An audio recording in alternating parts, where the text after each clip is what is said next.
সাথে সাথে লুকমাটা সারিয়া দিয়া ভূমি করিয়া পেটের মধ্যে একটা হাত রাখিয়া চেহারার মধ্যে হাত রাখিয়া লজ্জা করিয়া আড়ালের মধ্যে চলিয়া বসতে পারে না, দেওয়ালের মধ্যে হাত দিয়া কতক্ষণ কাঁদে। বেদার যন্ত্রণায়, বেতার যন্ত্রণায় আমার মা কাঁদিছিল। আপনাদের প্রত্যেকের মা কেঁদেছিল। আল্লাহ এটাই বলেন, হামালাতুহু উম্মুহু, এক নম্বর কষ্ট করেছে তোমাদের মা তোমাদেরকে পেটের মধ্যে ধারণ করিয়া। একটা সন্তানের বয়স যখন মায়ের পেটের মধ্যে 7 মাস 8 মাস 9 মাস হয়ে যায়, কোন সন্তানের কেজি ওজন হয়ে যায় 1.5 বছর 2 বছর, কোন সন্তানের ওজন হয়ে যায় 2 কেজি 2.5 কেজি 3 কেজি, অথচ 3 কেজি 4 কেজি ওজনের একটা সন্তানকে আমার মা পেটের মধ্যে নিয়া আপনাদের প্রত্যেকের মা আপনাদেরকে পেটের মধ্যে ধারণ করিয়া ঘরের যত কাজগুলি ছিল সমস্ত কাজ আমার মা আর আপনাদের মা করেছিল। অথচ বুঝে আসে না, বুঝে আসে না। আজকে এই মাহফিল থেকে যাইয়া পেটের মধ্যে একটা 2 কেজি 2.5 কেজি ওজনের একটা ইট নেবেন, ইট অথবা একটা পাথর নিয়ে পেটের মধ্যে বাঁধিয়া দিবেন। বাঁধিয়া দিয়া প্রস্রাব করবেন, পায়খানা করবেন, খাবার দাবার করবেন, সংসারের কাজগুলি করিয়া দেখেন কতটুকু আরাম লাগে, কতটুকু কষ্ট পাওয়া যায়। আমরা তো কোনোদিন এটা একটু চেকিং করলাম না। আমার মতো সন্তান যে আমার মারে, আমি যে 9 মাস 10 মাস মায়ের পেটের ভিতরে থাকিয়া আমার মাসে আমার নিয়ে সংসারের সমস্ত কাজগুলি করেছে, আমি এর প্রতিদান কি দিতে পারলাম? আল্লাহ বলেন শুধু এটাই নয়, এটাই নয়, হামালাতুহু উম্মুহু ওয়াহনান আলা ওয়াহনিন, হামালাতুহু উম্মুহু কুরহান ওয়া ওয়াদাআতুহু কুরহান।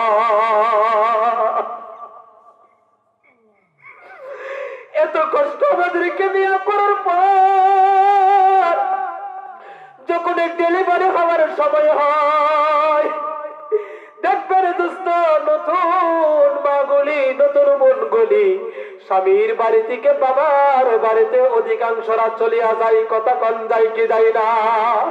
এটা আমাদের এলাকায় আছে, জানি না আপনাদের এলাকায় এমনটা হয় কিনা। স্বামীর বাড়ি থেকে বাবার বাড়িতে চলিয়া যায়। তার কারণ হলো যত কষ্টটাই হোক না কেন, মা বাবার চেহারার দিকে তাকাইলে মনের কষ্টটা একটু লাঘব হবে, কমবে।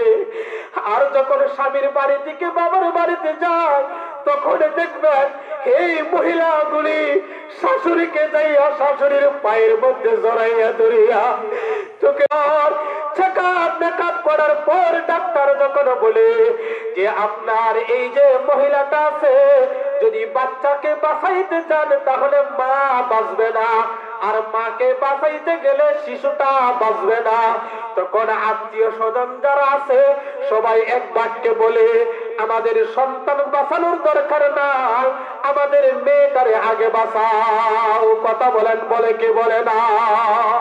ও দোস্ত, এমন এক কঠিন মুহূর্তের ভিতরে সবাই এক কথা বলে মাকে বাঁচাও, বাচ্চাকে বাঁচানোর দরকার নাই।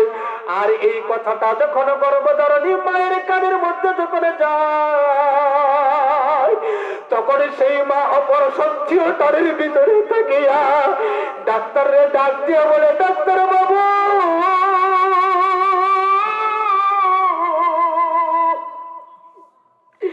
সবাই তো বলে সন্তানটারে মারার জন্য, সন্তানটা নষ্ট হয়ে যাক। সবাই তো আর সন্তানের মায়া বুঝে না, সবাই তো আর সন্তানের জন্য কষ্ট করে নাই। ও ডাক্তার বাবু, আমি আমার সন্তানের জন্য কষ্ট করেছি। হায়াত যদি না থাকে আমার সন্তান দুনিয়া থেকে বিদায় হয়ে যাবে। আমারও যদি হায়াত না থাকে আমারও বিদায় হয়ে যাবে, এর ভিতরে কারো কোনো হাত নাই। আল্লাহর রাস্তে ডাক্তার বাবু আমার কলিজার টুকরার সন্তানটারে ইচ্ছাকৃত ভাবে মারিয়েন না। ও ডাক্তার আমার সন্তানটারে মারিয়েন না। আপনারা আপনাদের চেষ্টাগুলি করেন, এটা পৃথিবীর আর কেউ বলে না, একমাত্র বলে আমার মা আর আপনাদের মা। কথা বলেন ঠিক কিনা? হায় স্বার্থ ছাড়া বন্ধু বান্ধব কাছেও আসে না, বিনা স্বার্থে দুনিয়ায় কেউ ভালোবাসে না।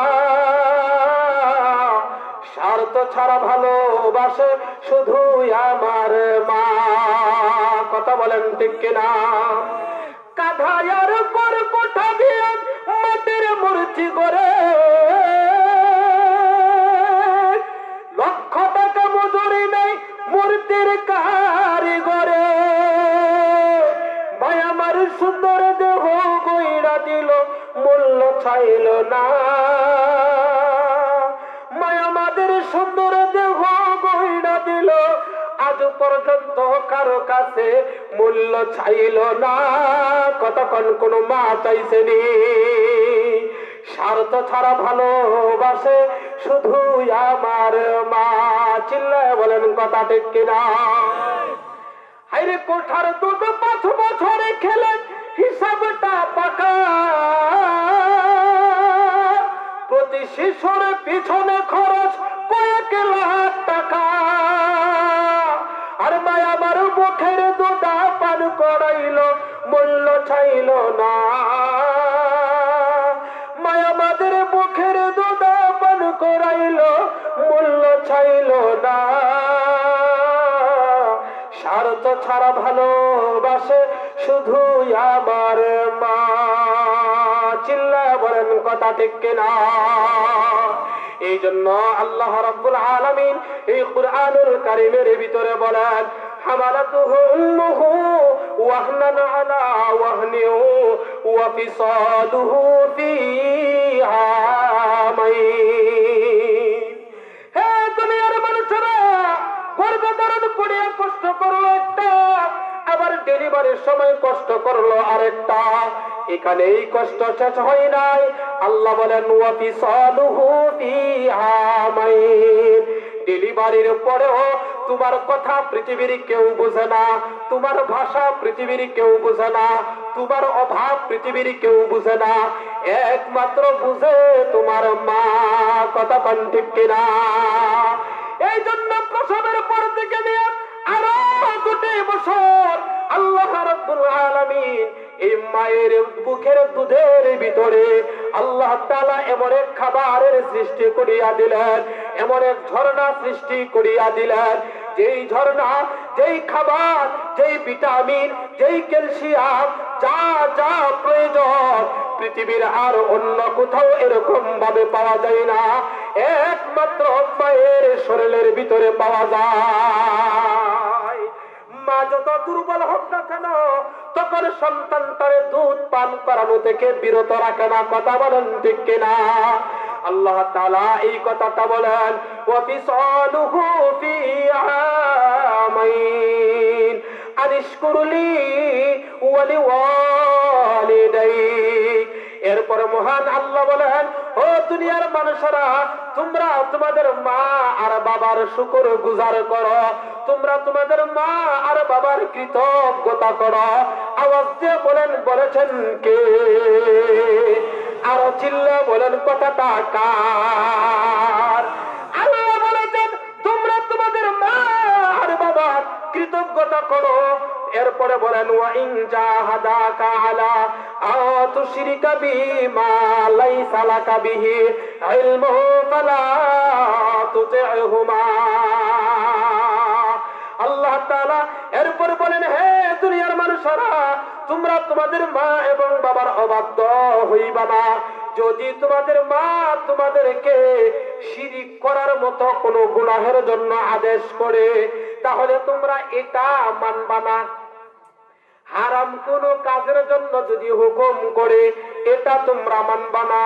তবে তোমরা পালা তুতি'হুমা, তোমরা ওয়া সাহিবুহুমা ফিদ দুনিয়া মারুফা, তবে তোমরা তাদের সাথে সৎ ব্যবহার করবা। কথাটা কার? এই বিষয়ে সূরা আনকাবুতের ৮ নম্বর আয়াতের ভিতরে এই যে আয়াতটা, ওয়া ইন জাহাদাকা লিতুশরিকা বি মা লাইসা লাকা বিহি ইলম, এই আয়াতের ভিতরে একটা শানে নজুল লেখে হযরত সাআদ ইবনে আবি ওয়াক্কাস রাদিয়াল্লাহু তাআলা আনহু। উনি ছোট সময় ইসলাম ধর্ম গ্রহণ করেছেন। মা হেমনা বিনতে আবি সুফিয়ান তিনি ধর্ম গ্রহণ করে নাই। তো মা যখন শুনছে যে আমার সন্তান মুহাম্মদের ধর্ম গ্রহণ করছে, এই কথাটা শুনিয়া মা রাগে ফুঁসিয়া উঠছে। তো সন্তান যখন আসছে, সন্তানের বলে, সন্তান রে, উনি খুব মার ভক্ত ছিল, সাআদ ইবনে আবি ওয়াক্কাস।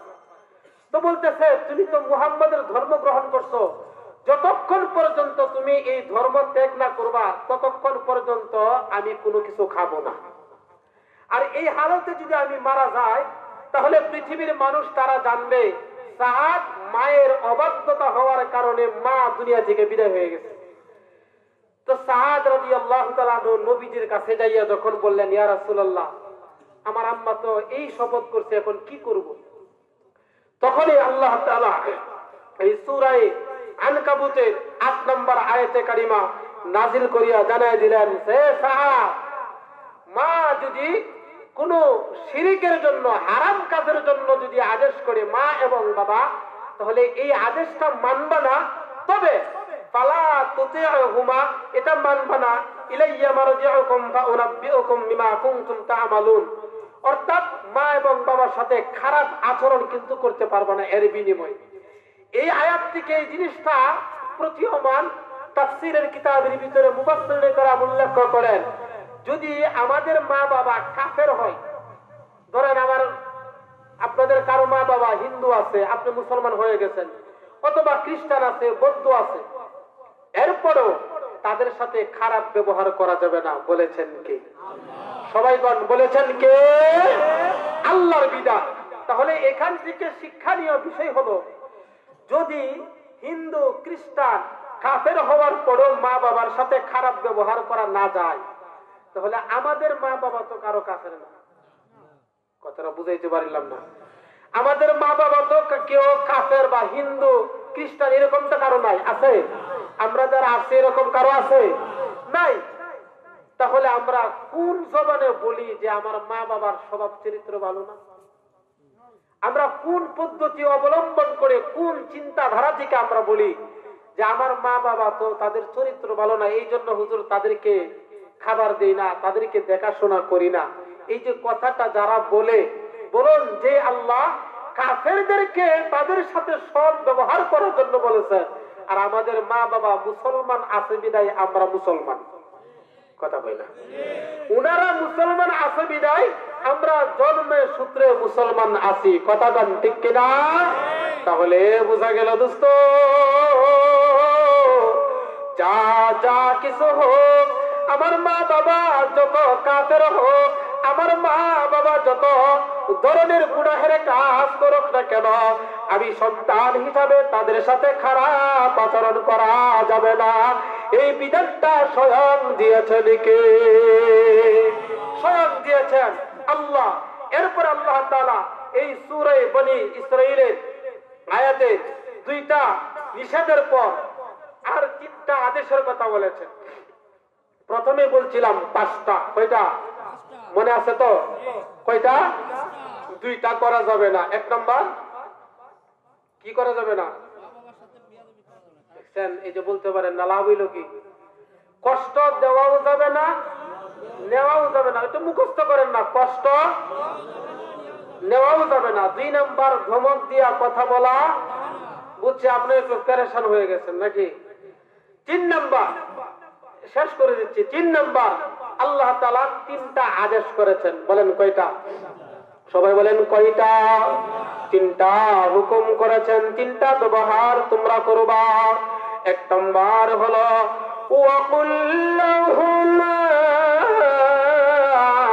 কাওলা কারীমা।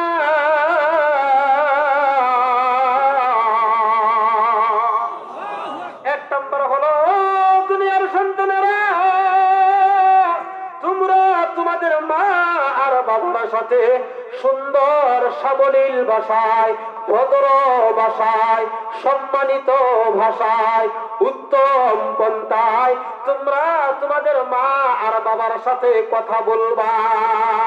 চিল্লা বলেন হুকুম টাকা। তাহলে আল্লাহর হুকুম হলো, বলবেন হুজুর এই কথাটা তো বুঝলাম না, আমরা তো সুন্দর ভাষায় কথা বলি। না না দোস্ত, আমরা আমাদের মা এবং বাবার সাথে সুন্দর ভাষায় কথা বলি না। অর্থাৎ আমি একজন হুজুর এখানে আসার পর প্রথমে যারা চিনে নাই, যারা জানে উনি আজকে প্রধান, ওনারা কত সুন্দর সাবলীল ভাষায় মুসাফা করে, কত নমনীয় ব্যবহার করে, কথা বলেন ঠিক কিনা? মসজিদের হুজুর বলেন, আলেম বলেন, পীর সাহেব বলেন, তাদের সাথে কত সুন্দর ব্যবহার করে। আল্লাহ বলেন না রে না, এই ব্যবহার এর চেয়ে উত্তম ব্যবহার আগে হলো জন্মদাতা মা আর বাবার সাথে। যেই ব্যবহার তোমরা শ্বশুর আর শাশুড়ির সাথে করো, এই ব্যবহার আগে করতে হবে জন্মদাতা মা আর বাবার সাথে। কথা বলেন ঠিক কিনা? বলবেন হুজুর বুঝলাম না, বুঝলাম না। আমরা যখন 20 বছর বয়সে বিবাহ শাদী করি, শ্বশুর বাড়িতে যাইয়া সর্বপ্রথম শ্বশুর এবং শাশুড়িকে সালাম দেই। কথা বলে দেখি দেই না? সালাম না পারলে বন্ধু বান্ধবরা শিখাইয়া দেয়, দাদা দাদিরা শিখাইয়া দেয়, আগে যাইয়া সালাম দিবে। রাস্তায় যাদেরকে পাইবা তাদেরকেই সালাম দিবা। যে কোনো মানুষ পাইবা, তখন তারা বলবে অমুকের মেয়ের জামাইটা অনেক ভালো। কথা কয় না? কত সুন্দর ব্যবহার। আম্মা আপনি কেমন আছেন, আব্বা আপনি কেমন আছেন। আমাদের জন্মদাতা মা বাবারে আপনারা কয়দিন সালাম দিচ্ছেন? কথা বুঝাইতে পারছি না? আপনারা আপনাদের মা বাবারে কয়দিন বলছেন আসসালামু আলাইকুম ওয়া রাহমাতুল্লাহ? শরম লজ্জা লাগে। কথা কয় না? লজ্জা লাগে কি লাগে না? তাহলে আপনি কি শিখলেন? যে আপনি শ্বশুর শাশুড়ির জন্য ঠিকই দোয়া করলেন, আল্লাহ আমার শ্বশুর শাশুড়ির উপর তোমার পক্ষ থেকে শান্তি এবং রহমত বর্ষিত হোক। এটা ভালো জিনিস, আলহামদুলিল্লাহ। তো এই দোয়াটা কি জন্মদাতা মা বাবার কে আগে তাদের জন্য করা দরকার ছিল কিনা? কথা কয় না? কথা কয় না? ছিল কিনা? ও দোস্ত, কথাগুলি শুনতে অনেকের বিরুদ্ধে চলে যায়, কথাগুলি শুনতে অনেকের কাছে খারাপ লাগতে পারে, আর এটাই হলো বাস্তব। এটাই হলো বাস্তব। লজ্জা নাই, লজ্জা নাই। আজকের মাকে থেকে উঠিয়া দেয়া বাবার সাথে সাক্ষাৎ হবে, সর্বপ্রথম বলবেন আসসালামু আলাইকুম ওয়া রাহমাতুল্লাহ। পারবেন ইনশাআল্লাহ? কে কে পারবেন ইনশাআল্লাহ? হাতটা সোজা করেন না। নারায়ে তাকবীর। আয় আল্লাহ, আমাদের মা আর বাবার সাথে আমাদের সুসম্পর্ক গড়াইয়া দাও। সবাই বলেন আমিন। তাহলে সুন্দর ব্যবহার কেমনে? শ্বশুর শাশুড়ির সাথে করি যেমনে, এর চেয়ে আরো উত্তম তেমনে। কথা বলেন ঠিক কিনা? সুন্দর ব্যবহার মা এবং বাবার সাথে করবো কেমনে? মসজিদের ইমাম সাহেবের সাথে করি যেমনে, একজন আলেমের সাথে করি যেমনে, পীর সাহেবকে যেমনে করি, তার চেয়ে বেশি করতে হবে মা আর বাবারে, মা আর বাবারে, মা আর বাবারে। হাজারো পীর সাহেবের যদি আপনার উপর সন্তুষ্ট থাকে, আজীবন যদি দোয়া করে, ও দোস্ত মা আর বাবা যদি আপনার বিরুদ্ধে থাকে, এই দোয়া কাজে লাগবে না। আর সারা পৃথিবীর মানুষ যদি এক সাইডে থাকে, মা আর বাবা যদি আপনার পক্ষ থাকে, আল্লাহর দরবারে যদি খালি বলে আল্লাহ আমার কলিজার টুকরা সন্তানটারে তুমি নিরাপদে রাখো, ও দোস্ত দুনিয়ার শত মানুষ চেষ্টা করেও আপনার কোনো ক্ষতি করতে পারবে না। কথা বলেন ঠিক কিনা? এই জন্য সুন্দর সাবলীল ভাষায় আমরা কথা বলতে রাজি আছি ইনশাআল্লাহ। নারায়ে তাকবীর। এক নাম্বার হলো সুন্দর সাবলীল ভাষায় কথা বলবো। 2 নাম্বার বলেন ওয়াখফিদ লাহুম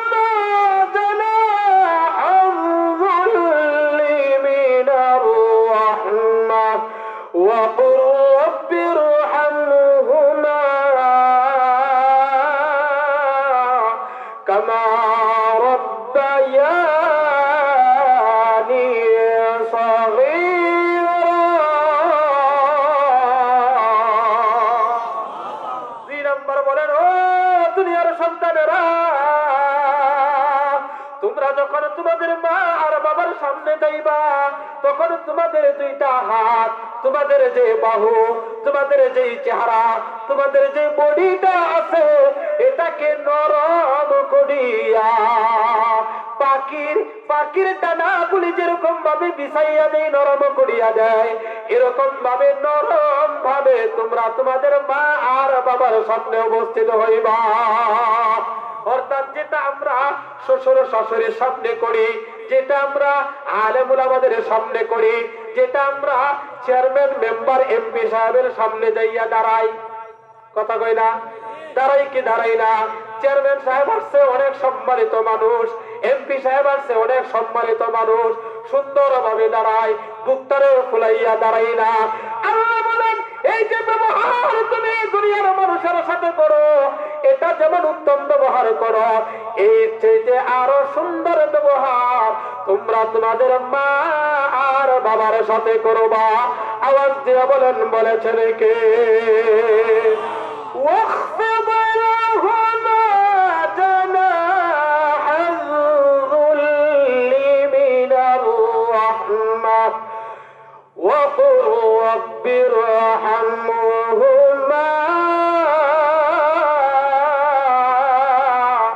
كما ربياني صغيرا।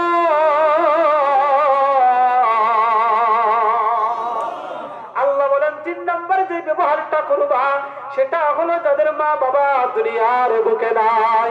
প্রথমেই বলছিলাম অনেকের আছে অনেকের নাই।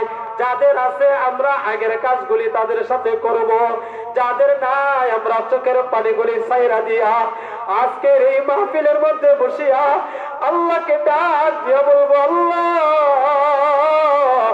আমাদের মা আর বাবা যেরকম ভাবে আমাদেরকে ছোট সময় পেটের মধ্যে ধারণ করিয়া, কুলের মধ্যে ধারণ করিয়া আমাদেরকে ছোট থেকে বড় করলো, ও বাবু আজকের এই তাফসীরে মাহফিল শুনিয়া তোমার দরবারে পড়ে আসছে না, আমার মা বাবা কবরের ভিতরে আছে, জানি না আমার মা এবং বাবার কি অবস্থায় আছে। ওগো আল্লাহ আমাদেরকে যেরকম ভাবে লালন পালন করেছিল, আল্লাহ তুমি কুদরতি ভাবে তোমার রহমতের দ্বারা তুমিও তাদেরকে এরকম ভাবে লালন পালন করো। সবাই বলেন আমিন। এই দোয়াটা আমরা সবাই আমরা করব।